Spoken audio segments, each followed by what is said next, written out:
Muito bom ter vocês aqui, queridos. Muito bom estar aqui. É um privilégio imenso, gigantesco.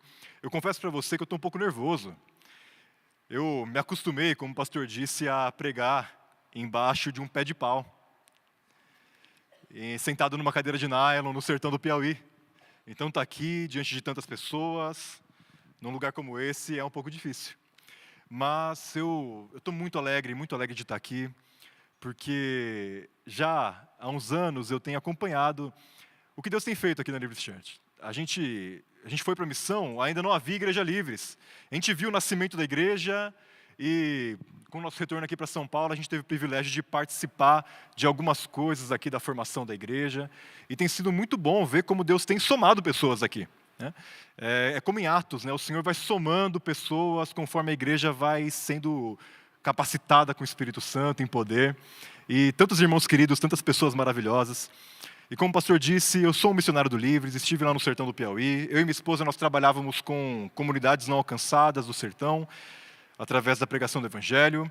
E nos vimos aí, muitos irmãos do Impacto também. Estivemos aí em janeiro e julho, lá no Impacto. E conforme hoje é um dia de celebração da membresia da igreja, um dia muito especial, e eu estou com uma responsabilidade muito grande, porque o sarrafo aqui é muito alto, né? Pastor Juliano, pastor Daniel, Bernardo Show. E, meu Deus, o que eu estou fazendo aqui? Mas, né, eu sempre brinco, se o Senhor usou uma mula para falar no Antigo Testamento, pode falar através de uma anta também, né? Então, meus irmãos, hoje, para celebrar essa membresia, eu gostaria de falar com os irmãos sobre a mensagem que é a mensagem da minha vida, a mensagem principal do meu coração, aquilo que eu mais amo pregar, aquilo que faz parte da chama que arde dentro de mim para falar. Hoje eu gostaria de falar sobre o Evangelho, a pedra fundamental, intransponível, imprescindível da igreja. Então, se você veio para fazer parte dessa igreja, saiba que aqui você vai encontrar a pregação do Evangelho. E você que ainda não é de nenhuma igreja, está procurando uma igreja para fazer parte, saiba que uma igreja saudável é uma igreja que prega, vive e compartilha o verdadeiro Evangelho do Senhor Jesus. Eu não sei se você sabia, mas a primeira pessoa a ser chamada de evangélico na história, segundo alguns historiadores, foi um homem chamado Martinho Lutero. Porque a sua mensagem era a mensagem do Evangelho. Ele só falava do Evangelho. Era a razão das suas canções que abalaram a Europa, era a razão dos seus escritos, foi a razão do movimento da Reforma, o Evangelho. Por isso chamavam Martinho Lutero e seus seguidores de evangélicos. E eu adoro ser chamado de evangélico. Porque se nós somos os evangélicos, nós somos o povo do Evangelho. Isso quer dizer que nós estamos fundamentados nesse Evangelho. O Evangelho é o tema de Deus para o mundo. Deus só deu um tema para a igreja, um assunto, para que ela compartilhasse e vivesse até os confins da terra, o Evangelho. E esse Evangelho transformador, que muda vidas, que está alterando o cosmos, restaurando todas as coisas, é o Evangelho que nós celebramos hoje como povo de Deus, como igreja. Mas então, o que é o Evangelho? Qual é essa boa notícia de Deus para o mundo? O que significa então nós sermos o povo do Evangelho? Nós precisamos compreender isso muito bem. Se nós somos o povo do Evangelho, nós precisamos saber o que é o Evangelho. E lá no Piauí, você dificilmente vai conseguir comunicar uma mensagem sendo sistemático, porque o povo é contador de histórias.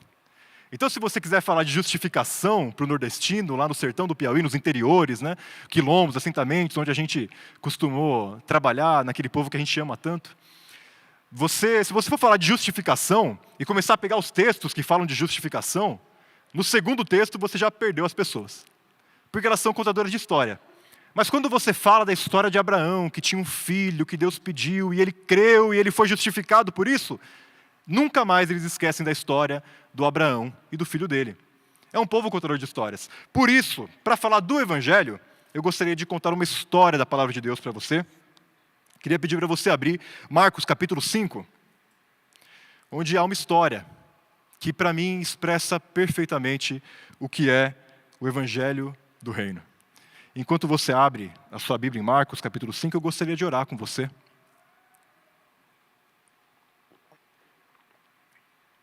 Vamos orar ao Senhor? Senhor Jesus, Senhor nosso Deus, Senhor, quão grande és Tu, Senhor. E quão digno, Senhor, de glória, de louvor, de majestade. Uma vez, Senhor Deus, que nós colocamos nossos olhos em Ti, Senhor, nós não conseguimos mais admirar coisa alguma, Senhor. Senhor, é verdade, o mundo perdeu as cores, Senhor. Porque, Senhor, a Tua beleza nos encantou, Senhor. E hoje, Senhor, fazer parte do Teu povo, Senhor, da Tua nova família, Senhor Jesus, estar aqui, Senhor, é tão bom, é tão precioso, Senhor, que nós não temos palavras. Nós não temos palavras, Senhor, mas o Senhor a tem. O Senhor tem a palavra da vida, as Tuas palavras que são espírito e vida, as Tuas palavras, Senhor Deus, que são mais afiadas, Senhor Deus, do que qualquer espada de 2 gumes. Por isso, fala ao nosso coração hoje, Senhor. Fala à Tua igreja, Senhor. Fala ao Teu povo, Senhor. Fala ao nosso meio, Senhor, e que o Teu evangelho, a Tua boa notícia, Senhor Deus, floresça, Pai, encontrando solo fértil em nossos corações, dando 100 por 1, Senhor, nesse lugar. Fala conosco, Pai, pelo poder do Teu Espírito, no nome de Jesus. Amém e amém. Quero ler com você, primeiramente, do versículo 1 ao versículo 5, aqui de Marcos, capítulo 5, que diz assim a palavra de Deus, aqui na minha versão NVI, assim diz a palavra de Deus. Eles atravessaram o mar e foram para a região dos Gerazenos. Quando Jesus desembarcou, um homem com um espírito imundo veio aos sepulcros ao seu encontro. Esse homem vivia nos sepulcros e ninguém conseguia prendê-lo, nem mesmo com correntes, pois muitas vezes eles haviam sido acorrentados os pés e as mãos, mas ele arrebentara as correntes e quebrara os ferros dos seus pés. Ninguém era suficientemente forte para dominá-lo. Eu vou pedir para você repetir isso aqui comigo. Ninguém era suficientemente forte para dominá-lo. Noite e dia ele andava gritando e cortando-se com pedras entre os sepulcros e nas colinas. Meus irmãos, aqui o Senhor Jesus e os discípulos, eles atravessam ali o rio da Galileia, o mar da Galileia, e vão para um lugar chamado Gerasa, um lugar da região de Gadara, um lugar de gente estrangeira, fora do domínio de Israel. Ali, naquela região, onde pessoas adoravam ídolos, uma região onde muitos não conheciam o verdadeiro Deus, onde havia uma mistura de povos. Naquela região havia um homem completamente escravizado, opresso por Satanás. Havia um homem dominado pelo pecado, havia um homem entregue nas mãos do diabo. E a história desse homem, o relato, como os evangelistas decidiram relatar, expressa muito bem a condição de todos nós diante de Deus, antes da graça do Senhor Jesus. Veja que esse homem, ele estava completamente possuído pelos espíritos malignos, a ponto de já não viver em sociedade. Ele vivia entre os sepulcros.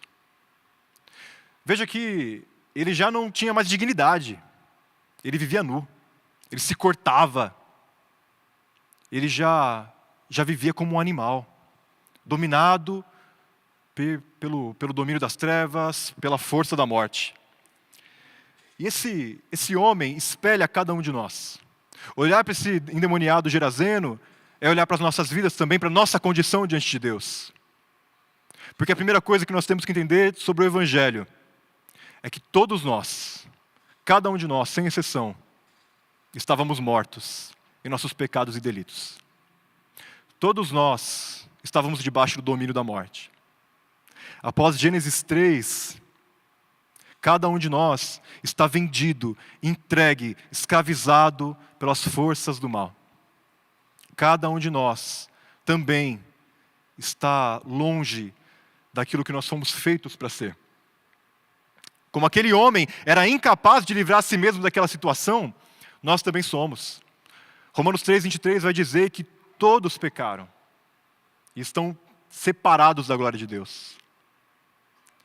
A Bíblia vai dizer que a condição do homem debaixo do pecado é de morte, é de miséria, é de ausência, é de falta. E o que é a morte senão separação? Quando alguém morre, você não tem mais relação com essa pessoa. Você nunca mais ouve a sua voz, você nunca mais sente o seu toque, você nunca mais sente o seu calor.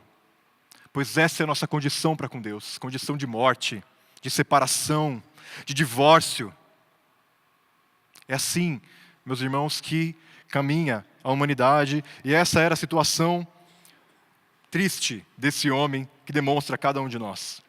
Mas também, esse homem, e essa condição desse endemoniado gadareno, também demonstra a incapacidade de cada um de nós livrar o nosso semelhante. Porque eu e você não temos o poder, nem mesmo de nos livrar, quanto mais livrar o nosso próximo. E veja que o texto diz, no versículo 3, que esse homem vivia nos sepulcros e ninguém conseguia prendê-lo, nem mesmo com correntes. E muitas vezes eles haviam acorrentado os pés e as mãos, mas ele arrebentava as correntes. Toda tentativa humana de vencer o domínio da morte, de escapar do peso do pecado, de se livrar das amarras do diabo, é inútil. Toda vez que o homem tenta conter o poder da morte sobre ele, a única coisa que ele consegue é se entregar mais à morte. Essa é a condição humana. Toda tentativa humana de se livrar da morte é inútil. É como vestir folhas de palmeiras para tentar cobrir a sua própria vergonha. Não é possível. E por vários aguilhões a morte nos domina. O apóstolo Paulo vai falar que a morte domina por aguilhões. E eu não sei se você já viu um touro puxando um arado. Não sei se você já viveu na roça, tem os seus avós, os seus parentes que viveram na roça. Antigamente não tinha trator, o trator chamava touro. E os touros ali, colocados na canga, eles puxavam o arado, mas eles não podiam sair do caminho. Então eram colocadas 2 estacas de ferro na lateral deles, chamadas aguilhões. Porque quando o touro tentava sair para a esquerda, ele se feria. E quando ele tentava fugir pela direita, ele se cortava. Então ele continuava no mesmo caminho. É assim que a morte nos tange até o abismo. E os aguilhões da morte se manifestam de algumas formas. Algumas formas humanas de tentar livrar a si mesmo desse domínio diabólico, mortal, maléfico. O primeiro deles é as falsas religiões. Desde o princípio em que o homem foi criado para adorar, e essa é a natureza primeira de todos nós fomos criados para adorar. O homem sem Deus e morto para com Deus, porque foi feito para adorar, ele adora, mas não o Criador, e sim a criatura. E desde o princípio, nas religiões, desde as mais antigas, mesopotâmicas, sírias, sumérias, os ídolos, as religiões, pedem sangue, pedem sacrifício, pedem morte. As religiões, as falsas religiões, dão ao homem um caminho, uma forma, uma tarefa, uma lista de coisas que ele possa fazer para, quem sabe, se livrar do domínio da morte sobre ele. Quem sabe se sentir melhor. Quem sabe dar um passo para fora desses aguilhões, mas tudo que ele consegue é ficar mais preso. As religiões vão dizer para você, faça, e você encontrará paz. Talvez, se você meditar o suficiente, se você vender os seus bens, se você se livrar das paixões do seu próprio corpo, talvez você alcance liberdade espiritual. Talvez você alcance a quebra de ciclo de ressurreição, de encarnação após encarnação, porque toda a vida é sofrimento, como algumas religiões creem. Talvez se você sacrificar o espírito certo, se você fizer um voto à entidade correta, talvez esse vazio no seu coração vai ser aliviado. Talvez a sua vida comece a ter sentido, mas a verdade é que tudo isso é correntes humanas tentando conter a morte, como faziam com aquele homem. Não é possível. É pior, é mais mortal, é mais depravação, é mais escuridão. Toda tentativa humana de se justificar diante de Deus é tolice, é loucura, é impossível. Não estão nas religiões a forma da gente se livrar desse domínio da morte. E o segundo aguilhão, que a morte nos tange, a todos nós, são as ideologias. A ideologia nada mais é do que uma religião sem divindade. Onde nós cremos que então, pelo esforço humano, pelo progresso, pelo desenvolvimento, pela política, a gente vai então conseguir um mundo melhor. A gente vai conseguir então vencer o domínio da morte. A gente vai conseguir paz, mas tudo que as ideologias conseguem fazer é mais morte, é guerra, é fome, é massacre, é campo de concentração. Como dizia o antigo poeta brasileiro, ideologia, eu quero uma para viver. Como se desse para viver através de uma ideologia. A tentativa humana de fazer o céu na terra é como construir a Torre de Babel. É inútil. Não é possível. Tudo que a gente conseguiu com o progresso humano em ideologias, sejam de esquerda, sejam de direita, foram 2 guerras mundiais. Uma bomba atômica e um terror que nos persegue até hoje. É morte. Não é através de nenhum esforço humano que a gente consegue livrar nós mesmos desse domínio da morte.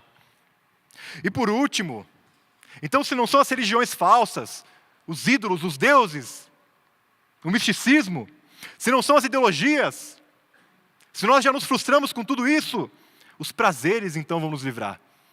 Talvez se você viver tudo o que você tem para viver, se você se permitir, se você se entregar a tudo aquilo que esse seu coração te pede, dando o seu corpo a todo tipo de prazer, talvez você encontre propósito. Talvez você encontre sentido, talvez você encontre paz, mas a verdade é que isso só traz mais marcas de morte. Parceiro após parceiro, nosso corpo é dividido. Droga após droga, cigarro após cigarro, emprego após emprego. Nada consegue nos livrar do peso da morte sobre as nossas vidas. Não é nos prazeres que você vai encontrar libertação e salvação. Não se acende a luz do sol na ponta de um baseado. Não se encontra vida verdadeira na cama de outra pessoa. Não se encontra propósito de vida em um emprego bem-sucedido, em uma formação. Essas coisas só nos levam a mais morte. E essas são correntes humanas tentando conter aquilo que ninguém pode conter. E veja só que a morte sobre nós nos humilha. O propósito de Satanás, por odiar a criação de Deus, por odiar a imagem e semelhança de Deus em nossas vidas, ele então, dominando sobre nós, nos humilha, como ele fazia com aquele homem cortava o próprio corpo. Ele mutilava a si mesmo. Aquele homem que foi criado para ser imagem e semelhança de Deus, vivia como uma besta entre sepulcros. Quantas vezes eu entrei num bar, no sertão do Piauí, e vi um pai de família, criado à imagem e semelhança de Deus, deitado numa poça do próprio vômito. É humilhação. Quantas vezes eu vi uma mulher, no sertão do Piauí, com um olho roxo, com marcas no corpo, e com o casamento destruído. Humilhação.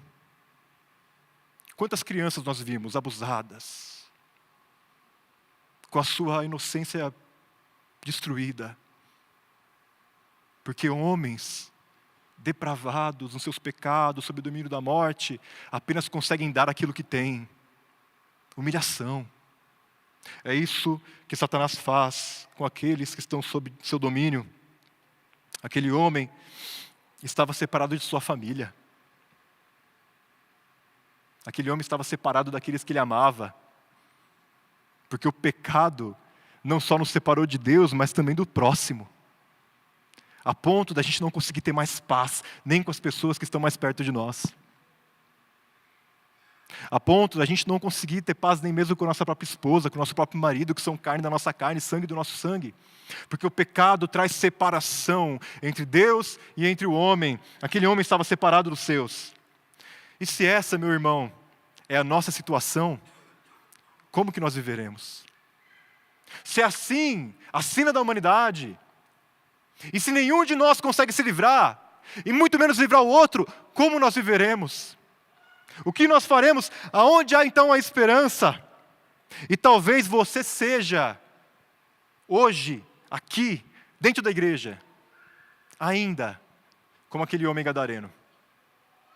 Talvez você não esteja nos sepulcros, nu, mas talvez no secreto, você vive na escuridão, sem esperança, sem alegria, sem a vida verdadeira, oprimido, opresso.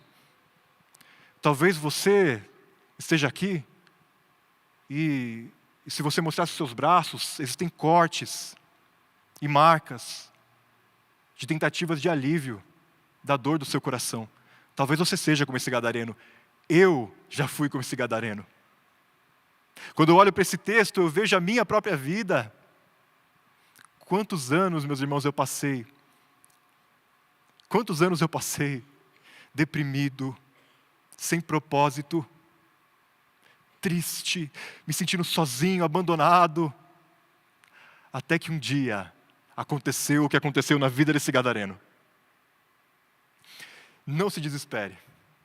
Os versículos seguintes fazem a luz do Evangelho brilhar sobre cada um de nós. Se todos nós estamos encerrados debaixo do pecado, é porque sobre todos nós pode manifestar a graça de Deus. Lê comigo o versículo 6 até o versículo 8. Diz assim: quando ele viu Jesus de longe, correu e prostrou-se diante dele. E gritou em alta voz: que queres comigo, Jesus, Filho do Deus Altíssimo? Eu rogo-te por Deus para que não me atormentes. Pois Jesus lhe tinha dito: saia deste homem, espírito imundo. Então Jesus lhe perguntou: qual é o seu nome? Meu nome é Legião, respondeu ele, porque somos muitos. E implorava a Jesus com insistência que não os mandasse sair daquela região. Meus irmãos, aqui está o Evangelho. Aqui está o Evangelho. Sabe o que é o Evangelho? O Evangelho não é nós, na nossa incapacidade, na nossa morte, na nossa fraqueza, irmos até Deus. É o próprio Deus vindo até nós. O Evangelho não é uma ideia. O Evangelho não é um conceito. O Evangelho não é um método. O Evangelho é uma pessoa. O Evangelho é Jesus. O Evangelho é Jesus. E eu não sei se você sabe. Sabe o que significa Deus? Sabe o que significa Jesus? Jesus tem um significado maravilhoso. Em todo o Antigo Testamento, o Senhor se revelou com muitos nomes. Abraão chamava Deus de Deus Altíssimo. A Moisés, o Senhor se revelou como o grande eu sou. Então a história de Israel, o Senhor dos exércitos, o Senhor que é a nossa bandeira, o Senhor que é a nossa cura, mas no ápice da sua revelação, quando Ele revelou a exata expressão do seu ser, quando Deus se fez carne e habitou entre nós, Ele escolheu um nome que está acima de todo nome, Jesus, que significa Deus salva. Esse é o Evangelho. Deus salva. Nós somos incapazes, nós estamos vendidos, nós estamos putrefando debaixo do pecado, mas Deus salva. Não foi aquele homem que foi até Jesus, foi Jesus que foi até aquele homem. Este é o Evangelho. É Jesus vindo até nós. É Jesus vindo até mim, até você. E não tenha dúvida, se você hoje está ouvindo a mensagem do Evangelho, é porque Cristo está vindo até você, como Ele foi até aquele homem gadareno naquele dia. O que ninguém era suficientemente forte para fazer. Aquilo que nos atormenta, aquilo que nos escraviza, aquilo que nos aprisiona, treme diante de Jesus. Só de ver Jesus, só de ver a face do Filho de Deus, aqueles demônios se prostram, tremendo, e começam a implorar para Ele. Porque esse Jesus tem autoridade sobre todas as coisas. Porque nada é impossível para Ele, porque Ele é Deus conosco. E veja bem, se toda tentativa humana é inútil, o Evangelho é totalmente eficaz. Completamente eficaz. Você pode observar nos versículos 8 em diante, que diz: pois Jesus lhe tinha dito, saia deste homem, espírito imundo. Então Jesus lhe perguntou, qual o seu nome? Meu nome é Legião, respondeu ele, porque somos muitos. Jesus tem um propósito ao perguntar para aquele homem, para os demônios, o nome dos demônios. Jesus não faz isso em nenhum outro lugar, nem incentiva essa prática. Aqui Jesus está nos ensinando. Quando ele olha para o demônio e pergunta qual o seu nome, e o demônio responde, meu nome é Legião, ele está dando uma mensagem. Legião, na época de Jesus, era o maior destacamento do exército romano. Era uma unidade de 6.000 soldados romanos. O que os demônios estão dizendo é que eles estão apinhados naquele homem. Aquele homem não estava pouco endemoniado, não. Aquele homem estava carregado. Aquele homem estava muito possesso. Aquele homem estava num poço muito profundo. Aquele homem estava devastado, mas não existe pecado tão grave, coração tão duro, casamento tão destruído, tribo tão distante que Jesus não possa transformar. Bastou uma só palavra da boca do Filho de Deus para que aqueles demônios todos fossem embora. Se a nossa tentativa humana é ineficaz, se quanto mais a gente tenta, menos a gente consegue, para Jesus é um instante, é uma palavra, é uma ordem. Quem é como Ele? Quem é como Jesus? Aquele homem estava tomado por legião, mas essa não foi dificuldade nenhuma. E quando você olha o contexto maior aqui do Evangelho de Marcos, no capítulo anterior, esse Jesus é aquele que acalma a tempestade. Aqui, esse Jesus é aquele que dá ordem aos demônios. E eles obedecem. Um pouco mais à frente, esse Jesus é aquele que cura uma mulher com fluxo de sangue, apenas ao ser tocado. E depois ele ressuscita a filha de Jairo. Sabe o que Marcos está dizendo para a gente aqui? Desse contexto maior? Se os doentes estão sendo curados, os cegos estão vendo, os coxos estão andando, o evangelho está sendo pregado aos pobres, os mortos estão ressuscitando, é porque o reino de Deus chegou até nós. O reino de Deus chegou até nós, esse é o evangelho. Esta é a mensagem de Deus para mim e para você. Jesus, Jesus, Jesus.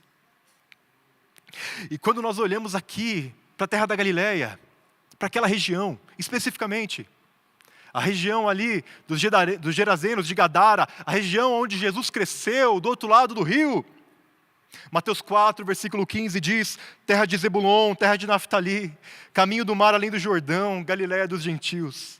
O povo que vivia em grandes trevas viu grande luz, e sobre aqueles que habitavam na região de sombra da morte resplandeceu-lhes a luz. A luz do mundo estava visitando o lugar de escuridão. Como eu vi com os meus próprios olhos a luz do mundo brilhar nos recônditos mais distantes do sertão. Como eu vi a luz do mundo brilhar, meus irmãos, em homens que viviam na bebida, que traíam suas mulheres, que viviam também na mesma falta de dignidade, e que hoje são homens cheios do Espírito Santo. Só Jesus faz isso. Religião nenhuma faz isso. Ideologia nenhuma faz isso. Prazer nenhum nesse mundo faz isso. Jesus faz. Jesus faz, Jesus faz. Porque Ele levou sobre si os nossos pecados e as nossas transgressões. E sobre si levou as nossas doenças, o castigo que estava sobre Ele. Nosso castigo estava sobre Ele, e pelas suas feridas nós fomos sarados. Basta uma única ordem da boca de Jesus para sermos salvos. É por isso que a doce e maravilhosa palavra de Deus diz, creia no Senhor Jesus e você será salvo. Como diz, e não há salvação em nenhum outro, porque abaixo do céu não existe nenhum outro nome dado entre os homens pelo qual importa que sejamos salvos. E ainda diz, pois vocês são salvos pela graça mediante a fé, não por obras para que nenhum homem se glorie. Meus irmãos, não há nada melhor comparado ao Evangelho de Jesus. Ele é inigualável. Ele é como algo completamente diferente de tudo aquilo que a gente já viu e experimentou. É salvação pela graça mediante a fé. O que Deus pede de nós? O que Deus pede de nós? Que nós confiemos no nome do Deus, seu Filho, Jesus. Enquanto as religiões pedem sacrifício e te dão um método, Jesus vem e diz, creia, somente creia, e você verá a glória de Deus. Esse é o Evangelho. Jesus é o Evangelho. Porque Deus amou o mundo de tal maneira que deu seu único Filho, para que todo aquele que nele crê não pereça, mas tenha a vida eterna. Mas não acaba por aí. Não para por aí. Porque, além do Evangelho nos livrar do domínio da morte, além de Jesus vir até nós, Ele transforma a nossa vida. E há uma inegável transformação em Jesus. Uma inegável transformação. Lê comigo do versículo 14 até o versículo 20, que diz: os que cuidavam dos porcos fugiram e contaram esses fatos na cidade e nos campos, e o povo foi ver o que havia acontecido. Quando se aproximaram de Jesus, viram ali o homem que fora possesso da legião de demônios, assentado, vestido e em perfeito juízo. E ficaram com medo.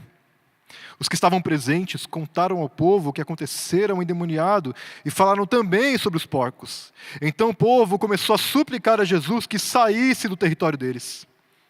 Quando Jesus estava entrando no barco, o homem que estivera endemoniado suplicava-lhe que o deixasse ir com ele.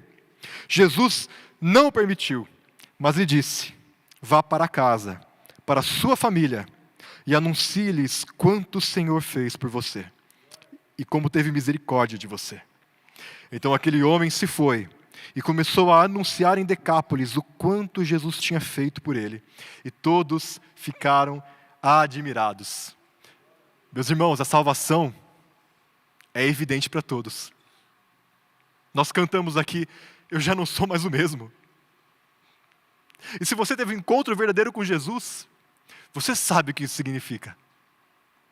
Você sabe o que é hoje se olhar no espelho e falar: Senhor, eu sou uma nova pessoa. Eu não era assim. Como eu sou diferente hoje, eu consigo ver transformação na minha vida. E todos veem, é evidente, é claro, como cristal, como alvorecer, que aquele que conhece Jesus tem sua vida transformada. Teve um homem muito famoso na história da igreja, chamado Agostinho. E Agostinho foi um homem muito devasso. Ele era um homem muito sábio, muito eloquente, estudou nas melhores escolas, era filho de um homem muito rico. E a sua mãe, Mônica, orava por ele. Era uma cristã. E ela orava muito por Agostinho. E por muitos anos, Agostinho viveu uma vida completamente longe do Senhor. E um dia em Roma, Agostinho teve um encontro com Cristo. Enquanto num jardim ele chorava, ele ouviu uma voz dizendo: tome, lê. Ele leu ali a carta de Romanos e se converteu ao Senhor. Muitos anos se passaram na vida de Agostinho. Ele se tornou um bispo da igreja. Um dos pais da igreja, um homem de renome, um homem que escreveu muitos livros que a gente usa e se baseia até hoje na construção teológica. Mas aconteceu uma coisa na vida de Agostinho. Depois de muitos anos já, como um bispo da igreja, ele estava andando na rua. E uma das suas antigas amantes, porque ele era um homem muito mulherengo, viu ele na rua. E essa mulher, vendo Agostinho, começou a correr atrás dele. Agostinho, sou eu, olha para mim. E Agostinho foi andando sem olhar para trás. Agostinho foi andando e caminhando sem olhar para trás. E ela gritando: Agostinho, aqui, sou eu, olha para mim. E ele continuou andando, sem olhar para trás. E aquela mulher não parava de gritar: Agostinho, sou eu sou a mesma. Eu sou a mesma, Agostinho, lembra de mim, eu sou a mesma. Então uma hora Agostinho virou para ela e falou: mas eu não sou mais o mesmo. Eu não sou mais o mesmo. Eu sou um homem completamente diferente daquele que você conheceu. Jesus entrou na minha vida. A salvação é evidente para todos. Se houve salvação, houve também transformação. Se houve salvação, houve transformação. Veja que esse homem que vivia entre os sepulcros e se cortava, vivia nu, agora está sentado aos pés do Mestre, em perfeito juízo, vestido. E todos ficam morrendo de medo, porque nunca se viu algo assim. Nunca se viu algo assim. Então, o texto vai nos dizer que eles começam a suplicar a Jesus para que ele saia dali, porque as pessoas estavam mais preocupadas com o dinheiro dos porcos que morreram do que com a salvação daquele homem gadareno. E aqui eu te digo já, conhecer a Jesus não quer dizer que as pessoas vão entender o que aconteceu na sua vida. Talvez você hoje, se tornando membro da igreja ou não, seja a única pessoa da sua casa que conhece a Cristo. Talvez você venha sozinho. Talvez você esteja contra a vontade dos seus pais ao decidir seguir Jesus. Talvez você tenha perdido seus amigos. Talvez você tenha perdido promoções no trabalho. Talvez você seja motivo de chacota na sua faculdade. Nem todos vão entender o que aconteceu na vida de alguém que conheceu o Evangelho. Nem todos vão ver com bons olhos a transformação causada por Jesus. Mas todos verão que ali tem uma nova pessoa. Todos verão que Jesus passou por ali. Sabe por quê, meus irmãos? Porque a salvação, o Evangelho, não é sobre nós. Não é sobre o quão bons somos. Não é sobre o quão perfeito nós conseguimos ser. Não é sobre quão boa é a nossa igreja. É sobre Jesus. Do início ao fim, o Evangelho é sobre a glória de Deus. E olhando para nós, o mundo pode ver a glória de Deus manifesta no mundo. Como diz Efésios, meus irmãos, a igreja, esse povo que estava morto, esse povo que estava entregue ao domínio de Satanás, esse povo agora que é nova família de Deus, é o poema de Deus para o mundo, dizendo as eras vindouras da inigualável, inefável e profunda bondade de Deus. Ao olhar para mim e para a sua vida, o mundo pode dizer, existe um Deus e Ele é bom, pois só Deus pode fazer o que Ele fez na vida dessa pessoa. A salvação é inegável. A salvação é inegável. Mas a outra evidência da salvação, além da transformação completa, dessa mudança de vida radical, desse novo desígnio, desses novos rumos, evangelização. Evangelização. Lê comigo de novo, no versículo 18 até o 20.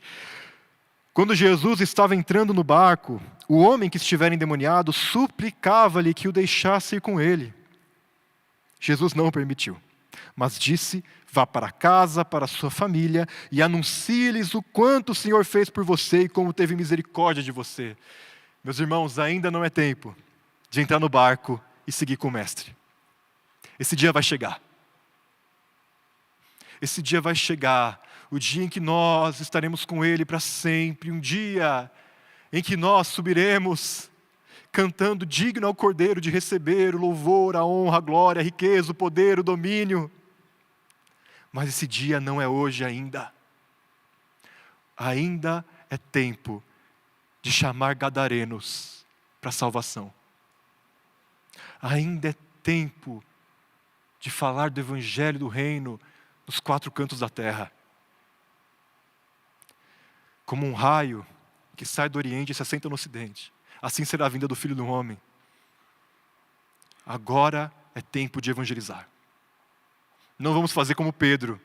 A gente não vai pedir para o Mestre para construir uma tenda, uma para mim, uma para Elias, uma para Moisés. Existem pessoas opressas por Satanás, que precisam ouvir o Evangelho que eu e você ouvimos. Por isso Jesus diz àquele homem, não, vá e anuncie tudo o que o Senhor fez por você. Aquele homem se tornou o primeiro missionário do Novo Testamento aos gentios. Porque Jesus mandou ele ir contar na casa dele, para a família dele, o que tinha acontecido na vida dele. Mas ele foi por toda Decápolis. Decápolis eram 10 cidades da região, anunciando o que Jesus havia feito por ele. Aquele homem se tornou um missionário. Aquele homem se tornou um evangelista. Alguém que era dominado por Satanás. Alguém opresso pelos demônios. Alguém que se cortava nos sepulcros. Meus irmãos, se o Senhor Jesus me salvou e fez de mim um missionário, o que Ele não pode fazer com a sua vida? Se o Senhor Jesus salvou esse gadareno e fez dele um missionário, o que Ele não pode fazer com você através de você? A missão, a evangelização não é sobre nós também. Não é sobre quantos recursos nós temos. Quanto dinheiro é investido? A nossa capacidade, o nosso intelecto, a nossa formação, a nossa estrutura. Missão é sobre Jesus. E Jesus quer ser adorado nos 4 cantos da terra. Por isso, meus irmãos, o Evangelho na nossa vida, na nossa igreja, nos comissiona a ir e proclamar o Evangelho a todos aqueles que continuam opressos no domínio da morte. Se o Evangelho afetou a sua vida e a transformou, o Senhor te chama para levar o Evangelho a outros também. E existem muitos gadarenos que precisam ouvir o Evangelho. Na minha infância, eu tive uma pré-adolescência muito conturbada, entrei numa depressão, num desejo de morte por causa do divórcio dos meus pais. E na escola eu odiava os evangélicos. Eu odiava quem me falava de Jesus. E eu costumava escrever a marca da besta em cima do Deus é fiel, que os crentes faziam na lousa, vivendo como um pequeno gadarenozinho. Mas nunca deixaram de pregar o evangelho para mim. Tinham colegas da escola que falavam de Jesus para mim, e que me deram a minha primeira Bíblia, e que um dia me chamaram para ir na igreja. E na igreja eu fiquei endemoniado, igual esse gadareno. Mas foi a última vez que Satanás colocou as mãos em mim. Dali para frente, eu não tive escolha. Eu nunca tinha sentido um amor desse. Eu nunca tinha sido amado assim. Eu não tive escolha. Eu simplesmente comecei a pertencer a Jesus. E tudo em mim mudou. A depressão, a raiva que eu tinha dos meus pais, o ódio que eu sentia, foi embora. Porque Jesus chegou. Existem outros assim, que precisam ouvir o Evangelho. Pessoas pelas quais nós não podemos desistir.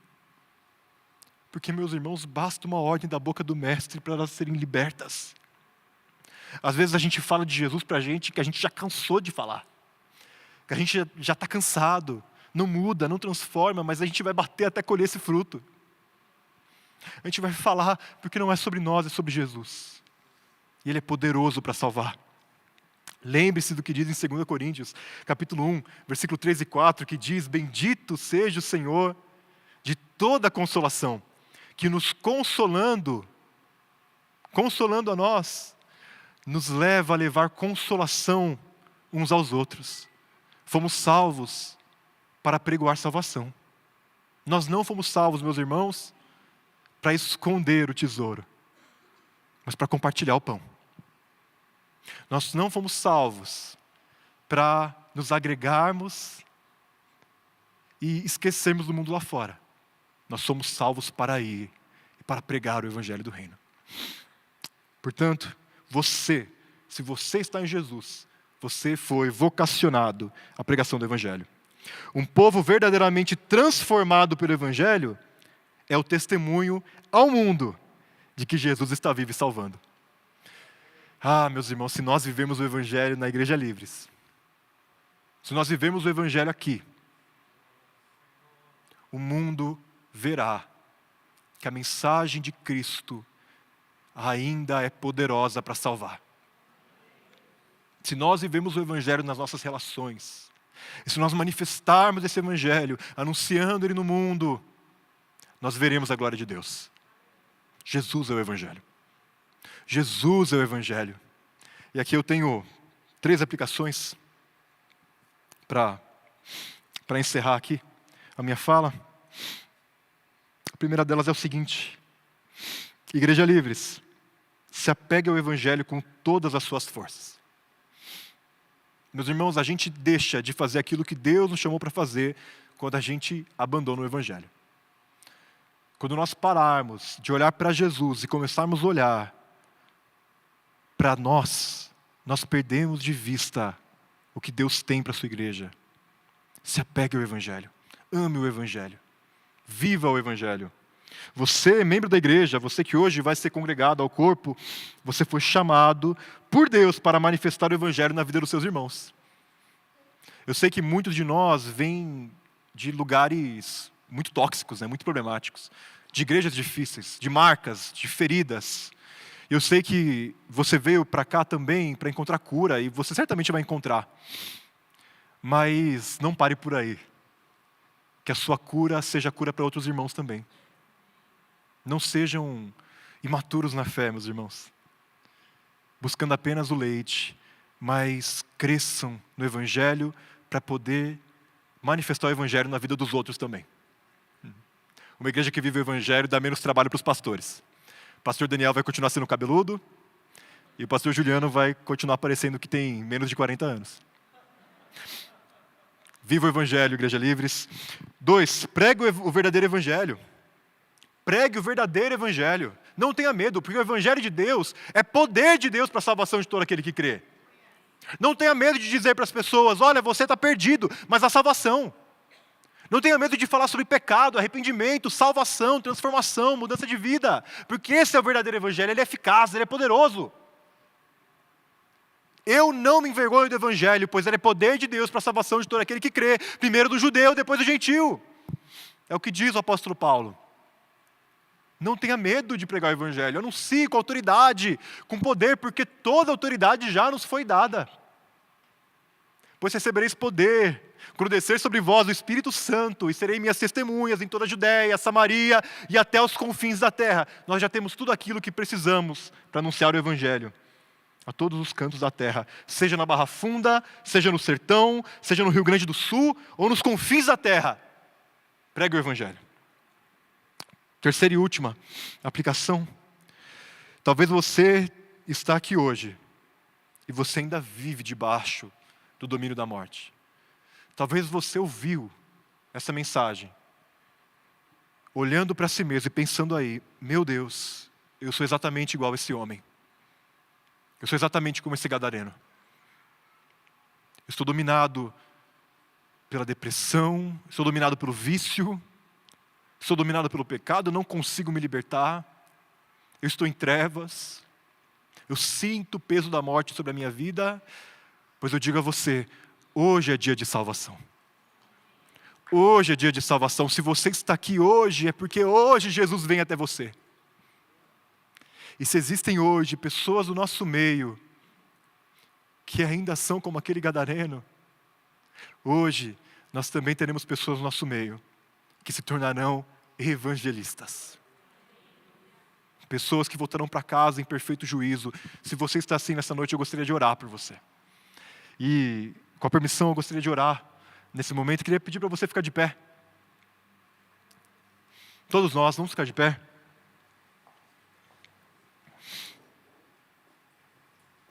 E se você hoje entendeu a mensagem do Evangelho, e se você hoje deseja entregar o seu coração a Cristo, eu quero orar pela sua vida. Eu não vou pedir para você vir aqui na frente, nem para você levantar a sua mão, mas eu vou pedir para que você, no seu lugar, onde você está, você confesse a Jesus como Senhor e Salvador da sua vida. Que você confie nele e que você veja o poder de Deus se manifestando através do bom e poderoso nome de Jesus. Feche seus olhos, meus irmãos, vamos orar. Vamos orar ao Senhor. Porque Jesus, a boa notícia de Deus, está no meio de nós. Porque Ele anda no meio dos candelabros, porque Ele está no meio da sua igreja, porque Ele anda entre os corredores e sabe bem a cada um que Ele trouxe aqui nessa noite. Porque Ele tem os cabelos da nossa cabeça contados. Porque Ele não rejeita um só que vem até Ele, porque Ele é o bom pastor, e as ovelhas dEle ouvem a sua voz, e o seguem. Oh Senhor, Senhor nosso Deus, nós oramos, Senhor. Nós oramos, Senhor Deus, porque a nós se manifestou o Evangelho, Senhor Deus, o Evangelho da salvação, o Evangelho, Senhor Deus, de Deus, a boa notícia, Senhor, transformadora, poderosa, Senhor, arrebatadora, Senhor, o Evangelho que veio até nós, Senhor, e que hoje se manifesta no meio de nós, pelo poder do Teu Espírito, Senhor, que convence do pecado, da justiça e do juízo, esse mesmo Espírito, Senhor, que foi dado a nós, que habita no meio da igreja, Senhor, e que também hoje convence corações, chamando para a salvação. Esse mesmo Espírito que hoje chama pelo nome pessoas que eu não conheço, mas as pessoas que o Senhor formou no ventre, Senhor. Senhor, eu clamo ao Senhor, Pai, primeiramente por aqueles que ainda não creem. E eu oro, Senhor, que hoje seja noite de salvação, que hoje seja noite de festa nos céus, que hoje seja noite, Senhor Deus, de transformação, de demônios sendo expulsos, Senhor Deus, de doenças sendo curadas e do evangelho do reino sendo pregado, Senhor. Senhor, se alguém entrou aqui hoje opresso por demônios, Senhor, acorrentado, Senhor Deus, pelos poderes de Satanás, que hoje haja libertação no nome de Jesus. Que hoje haja, Senhor Deus, reconciliação. Que hoje haja cura, Senhor. Que hoje haja livramento da morte, Senhor Deus, dos pensamentos suicidas, Senhor. Senhor Deus, que hoje haja vida no nosso meio, Senhor. Pois o Senhor está aqui, o Senhor está entre nós. Mas eu oro também pela tua igreja, Senhor. Eu oro por essa casa, Senhor Deus. Eu oro, Senhor Deus, pelo teu povo e peço, Senhor, não nos deixa, Senhor, nem por um instante, nem por um segundo, Senhor, nos apartarmos do Evangelho, Senhor. Mas nos faça permanecer, Senhor, no Evangelho, Senhor Deus, com os dois pés, Senhor Deus, bem firmes, na rocha, que é a tua palavra, Senhor, que é a obediência, Senhor Deus, que é a fidelidade, Senhor. Não nos deixa perder de vista o Evangelho, Senhor. Por coisa alguma, por proposta alguma, Senhor, seja o que vier, Senhor Deus, que nós sejamos o povo do Evangelho, Senhor. Oh, Senhor, que a tua igreja, Senhor Deus, seja conhecida, Senhor, como lugar de salvação, como lugar de transformação, como lugar onde o Evangelho verdadeiro é pregado, anunciado, vivido e compartilhado, Senhor. E da mesma forma eu oro, Senhor, para que do nosso meio, Senhor Deus, aqui na Igreja Livre, Senhor, o Senhor levante missionários, Pai. Missionários para o sertão, para as mais de 6.000 comunidades sertanejas, onde não existe nenhuma presença na pregação do Evangelho. Eu oro, Senhor Deus, para que do meio de nós, Senhor Deus, saiam missionários para o Rio Grande do Sul, aonde existem 9 municípios sem nenhuma igreja. Eu oro, Senhor Deus, para que do meio de nós o Senhor envie pessoas que vão olhar para os confins da terra, Senhor, para onde ninguém vai, aonde ninguém chega, Senhor Deus, até as 3.100 etnias que não possuem nenhuma iniciativa missionária. Eu oro, Senhor Deus, para que desse meio, desse povo, Senhor Deus, se levantem pessoas corajosas, Senhor, cheias do Espírito Santo, avivadas, Senhor, que dirão: eis-me aqui, eu irei e eu anunciarei o Evangelho do Reino aonde quer que o Senhor me levar. Oh, Senhor, nós te adoramos, Senhor, nós te adoramos, porque não foram nós, Senhor Deus, não fomos nós que fomos até ti, foi o Senhor que veio até nós, e nós cantaremos os teus louvores para sempre, Senhor. Digno é o Cordeiro de receber toda a honra, toda a glória, toda a majestade, todo o louvor e todo o domínio pelos séculos dos séculos. Nós te adoramos, Senhor, hoje, agora e para sempre, no nome de Jesus. Amém e amém.